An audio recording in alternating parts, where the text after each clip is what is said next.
এখন আমি দাঁড়িয়ে আছি কেশারি ব্লকের মহিষামুড়া গ্রামে। তো এখানে দেখতে পাচ্ছি কয়েকদিন ধরে টানা বৃষ্টির ফলে চাষের অবস্থা পুরো শোচনীয় হয়ে গেছে। আমার সামনে একজন কাকু দাঁড়িয়ে আছেন, ওনাকে আমি জিজ্ঞেস করব। সরাসরি আমি দেখতে পেলাম যে এখানে ধান কাটা চলছে, তাই চলে এসেছি দেখতে কেমন ক্ষতি হয়েছে। তো কাকুকে আমি জিজ্ঞেস করতে চাই, এবছরের ধানের কি অবস্থা? এবছরের ধান অবস্থা খুব খারাপ বাবু, গতি খারাপ। মানে চাষের তো মানে জল বৃষ্টি ক্ষতি হয়ে গেছে জানো।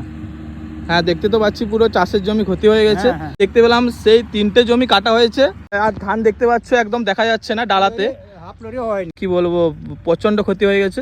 মনে হচ্ছে সরকার থেকে কোনো সাহায্য পেলে তো অবশ্যই চাষিরা খুশি হবে। খুশি হবে, হ্যাঁ। এবছর প্রচন্ড ক্ষতি হয়েছে কেশারি ব্লকে।